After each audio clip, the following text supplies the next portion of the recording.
টাকাটা যে কোথায় রাখলাম, আমার সাথেই তো ছিল। ফোনে কথা বলতে বলতে কোথায় যে পড়লো।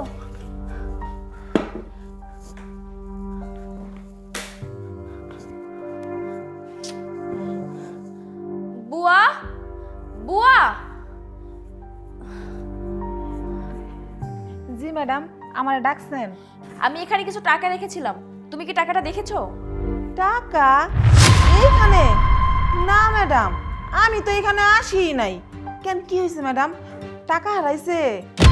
আসলে সাব্বির আমার কাছে সকালে কিছু টাকা দিছিল রাখার জন্য। ওই টাকাটা আমি কই যে রাখছি মানে মনে পড়তেছে না। আসলে মায়ের সাথে কথা বলতে বলতে উপরে চলে গেলাম, তো এজন্য মনে করতে পারছি না যে টাকাটা কোথায় রেখেছি। ও আচ্ছা, কিন্তু ম্যাডাম আমি তো এখানে আসিই নাই। আমি তো ঘরের ভিতরে কাম করবার লাগছিলাম, মেলা কাম আছে আমার। এইখানে তো আমি আসিই নাই। টাকা কই না কই পড়ছে আমি কিছু জানি না। আচ্ছা ঠিক আছে, তুই যা। আচ্ছা ঠিক আছে। টাকাগুলো দাও তো তাড়াতাড়ি। সাব্বির, আসলে টাকাগুলো পাচ্ছি না। পাচ্ছ না মানে? তুমি যখন টাকাটা দিয়েছিলে তখন আম্মুর সাথে কথা বলতেছিলাম।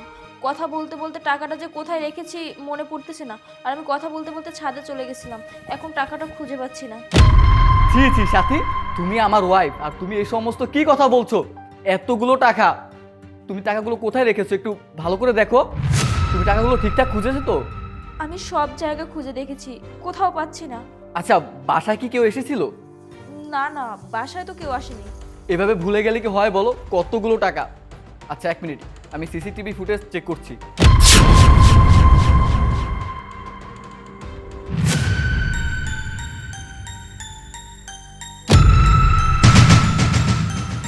এই না দেখো।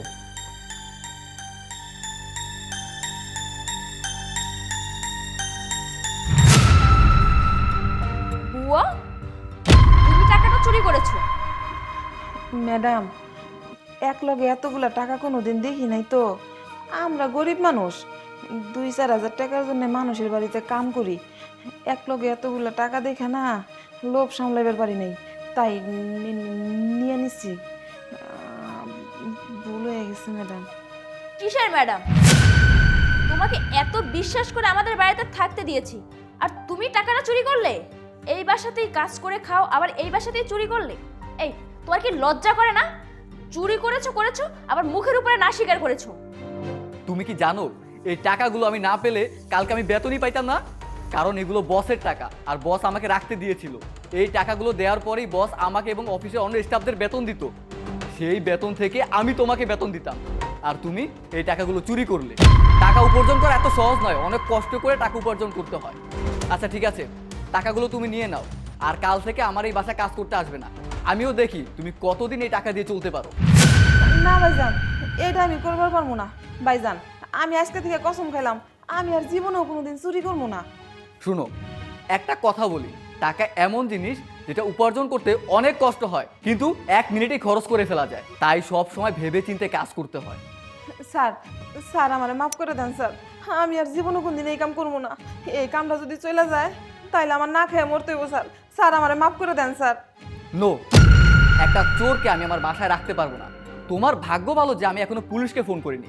দাও টাকাগুলো দাও।